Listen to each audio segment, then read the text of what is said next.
जो काजी फाइसा साहब अल्लाह करे चले जाएं, जिसका ज़्यादा इम्कान है, आज इंडिकेशन हो गई है, फॉर्म 45 46 अपने ओरिजिनल नहीं लाया और यहाँ आपके सामने खड़े होकर कहा था कि ये है मेरे पास फॉर्म, आज तक ना ट्रिब्यूनल में जमा कराए, ना आपको दिए, ना आज तक इलेक्शन कमीशन में लेकर आया। बहरहाल उसने यहाँ, और मैंने उसके आर्गूमेंट्स भी हो गए, मेरे जवाब भी हो गए। देखें, दो तीन चीज़ें हैं जो अहम है आपके समझने के लिए, कौम के समझने के लिए। ट्रिब्यूनल के पास, ट्रिब्यूनल बनाया जस्टिस तारिक महमूद जहांगीरी साहब को इलेक्शन कमीशन ने with the consultation of chief justice Islamabad high court. Tribunal ने फंक्शनिंग शुरू कर दी को, और वो लॉ ये कहता है कि 7 दिन में जवाब देना है। 7 दिन की बजाय इनको 18 दिन दिए, ताकि इनको ये ना मौका मिले कि जनाब हमें पूरा मौका नहीं मिला। 18 को इन्होंने जवाब नहीं दिया, फॉर्म भी नहीं लाए।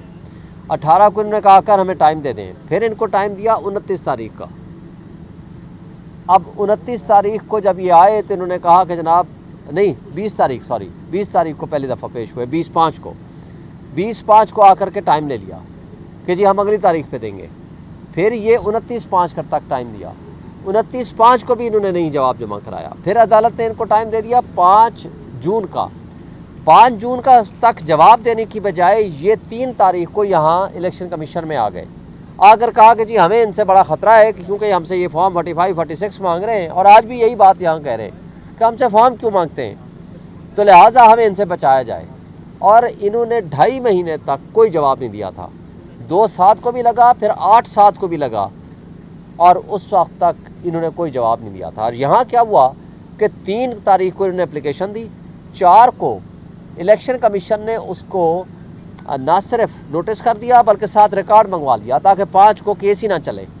और रिकॉर्ड मंगवाने का इनके पास कोई हक हासिल नहीं है, इनको कानून इनको हक नहीं देता। बहरहाल इन्होंने बाद में 10 तारीख को ये केस ट्रांसफ़र कर दिया जस्टिस रिटायर्ड शकूर प्राचा के पास, अपने हैंड पिक्ड जज के पास। अब हुआ क्या कि जब ऑर्डर हमने इसको सस्पेंड करा लिया, तो उसके बाद जब केस चलने लगा तो फिर इन्होंने जा कर के उसको दोबारा स्टे करा लिया और केस नहीं चलने दिया आज तक। जो 6 महीने में केस चलना था, आज 9 महीने हो गए हैं, केस का अभी तक ये फैसला नहीं हुआ कि कौन सा ट्रिब्यूनल केस को सुनेगा। और आज तक पोजीशन ये है कि इनके पास कोई रीज़न नहीं थे।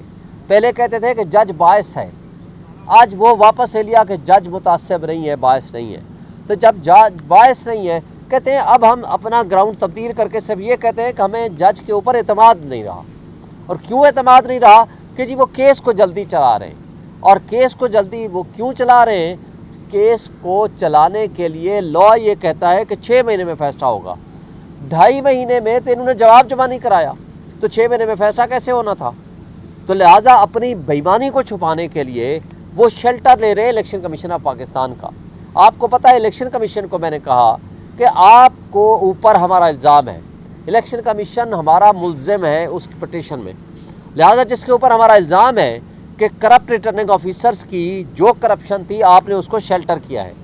क्योंकि मैंने इनको बताया कि फॉर्म 47 3 बनाए हैं रिटर्निंग अफसर ने। मैंने कहा कि ये अभी निकाल के देख लो आपके सामने ही। एक बनाया 9 तारीख को, 9 फरवरी को, एक बनाया 10 फरवरी को, एक बनाया 12 फरवरी को। और इलेक्शन कमीशन में जब हमने 9 तारीख वाला फॉर्म चैलेंज किया, इलेक्शन कमीशन ने हमें स्टे दे दिया 11 तारीख को। 11 फरवरी को कहा कि कंसोलिडेशन प्रोसेस इज सस्पेंडेड, यानी वोटों की गिनती, प्रोसेस कंप्लीशन ये बंद कर दें, रोक दें।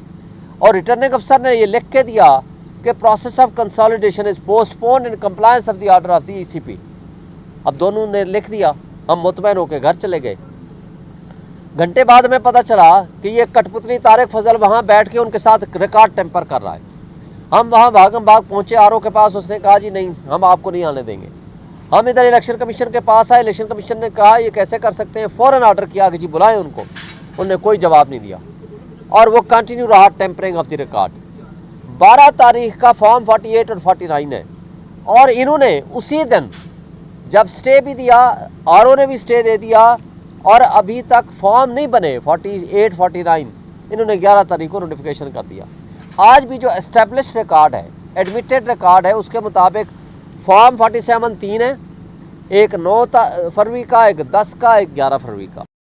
और फॉर्म 48 और 49 जो है वो एक 12 का है, और दोनों 12 के हैं। तो लिहाजा 12 को अगर फॉर्म बने हैं तो 11 को नोटिफिकेशन कैसे हो सकता है? तो ये वो इलीगलिटी है जो प्रूव्ड है इलेक्शन कमीशन के पास। मैंने इलेक्शन कमीशन को गुजारिश की है, आप तो इसमें कन्फ्लिक्ट ऑफ इंटरेस्ट है, आप अपनी इलीगलिटी जो इलेक्शन कमीशन उसके ऊपर बैठा एडजुडिकेशन कर रहा है, फैसला देगा, आप उसको अवॉइड करने के लिए ट्रांसफ़र कर रहा है और आप उनको फेवर कर रहे हैं तारिक फजल को कि आप कैसे ट्रांसफ़र कर सकते हैं। बहरहाल मेरे आर्गूमेंट्स मुकम्मल हो गए। एक दो चीज़ें मैं और आपको ऐड करूँगा। देखिए, इस वक्त जो काजी फाइसा साहब अल्लाह करे चले जाएं, जिसका ज़्यादा इम्कान है, आज इंडिकेशन हो गई है और बाकी तारीख फैसला करेगी वो कितने कैसे जज थे और कितने स्याह तरीन फैसले उन्होंने दिए। 63A की जो उन्होंने तशरीह कर दी है, मुझे बताएं उसके समरात आज तक हमारे सामने आ रहे हैं। जो आज समरात आ रहे हैं, किन किन को उठाया गया? रात अख्तर मैंगल के घर पे छापा मारा, लॉजिस पे, फ्लैट पे। उसके एक सेनेटर को उठा लिया गया जो डायलिसिस पे थे, अस्पताल से। दूसरे सेनेटर के ऊपर प्रेशर है और अभी तक उनका कोई पता नहीं क्या होगा। और उसके साथ रात शाह महमूद कुरैशी की बहू और जैन कुरैशी जो हमारा MNA है उसकी बेगम, उनको अगवा कर लिया गया 4 घंटे के लिए। इसी तरह हमारे एक MNA मिक़दाद ख़ान को अगवा कर लिया गया। हमारे जो बलूचिस्तान चैप्टर के जो सदर है दाऊद शाह, वो पहले अगवा हुए और अब गिरफ़्तार हैं। दोनों चीज़ें, कभी अगवा हो जाते हैं, कभी गिरफ़्तार उनको कर लिया गया। इसी तरह चौधरी इम्तियाज़, जिसका सगा भाई हाजी इम्तियाज़ MNA है, यहाँ F74 में उसके घर पे छापा मारा, उसके मुलाजमीन को स्त्रियों से जलाया, उन पर तशद्दुद किया, उनकी बेगम के साथ हरासमेंट की और उन्होंने उसकी एप्लीकेशन थाना कोसार में दे दी है। और उसके अलावा रियाज फतियाना के बेटे जो कि MP है, उसको उठा लिया कि जी अपने बाप को बुलाओ, हमें वोट दे। हमारा फोकल पर्सन है इंतज़ार पंजोता इमरान खान साहब का वकील, उसको इस्लामाबाद से आज से 8 दिन पहले अगवा कर लिया, जिसका अभी कोई पता नहीं है। तो मैं सवाल ये करता हूँ चीफ जस्टिस काजी फाइसा साहब से कि अगर आपने आर्टिकल 63A की तशरीह वक्त से पहले करनी थी और अपने लिए राह हमवार और मुतय्यन करानी थी कि आपको, ताकि फेडरल कोर्ट का चीफ जस्टिस बना सकें, तो फिर ये जो कुछ हो रहे हैं इनके ऊपर भी फिर सुओ मोटो नोटिस ले लें। यानी आपको सुओ मोटो नोटिस लेने का अख्तियार तो अभी तक मौजूद है ना, तो आप ले किस तरह आईनी तरामीम करने जा रहे हैं? तो आप खामोश किस लिए हैं? तारीख़ आपको कभी माफ़ नहीं करेगी। उसके बाद जो ये कठपुतली करने जा रहे हैं, इनको अख्तियार नहीं है 3 वजूहात पे। एक ये कि ये इलेजिटिमेट असम्बली है, ये हारे हुए लोग हैं आपके सामने, और ये हारे हुए लोग अभी वहाँ आईनी बैठ के तरमीम कर रहे हैं कि जी पब्लिक के मैंडेट के ऊपर हम लोगों के बुनियादी इंसानी हुकूक मुअत्तल कर लें, इनको हक नहीं है। दूसरी बात, नेशनल असम्बली की मखसूस नशिस्तों का फ़ैसला अभी तक इम्प्लीमेंट नहीं हुआ, वो इलेक्शन कमीशन उसके ऊपर बैठा हुआ है, तो लिहाजा नेशनल असम्बली अभी इनकम्प्लीट है। तीसरी बात, एक फेडरेटिंग यूनिट है सेनेट, जो कि KP उसका अभी इलेक्शन नहीं हुआ, इन्होंने पोस्टपोन किए हुए हैं। जब KP का इलेक्शन ही नहीं हुआ तो सेनेट इनकम्प्लीट है, वो कैसे आप इलेक्शन कर सकते हो? तो लिहाजा इस लिहाज से आईनी तरामीम इस प्रेजेंट स्टेज पे उसकी कोई कानूनी हैसियत नहीं है। और ऐसी जमहूरियत और ऐसा इसका चेहरा जो इस इलेक्शन कमीशन ने बिगाड़ दिया है, आज जमहूरियत को दफन कर दिया है इन कठपुतलियों ने। सपोर्ट किसकी मिली है? इलेक्शन कमीशन ने, करप्ट ब्यूरोक्रेसी ने और काजी फाइसा साहब ने।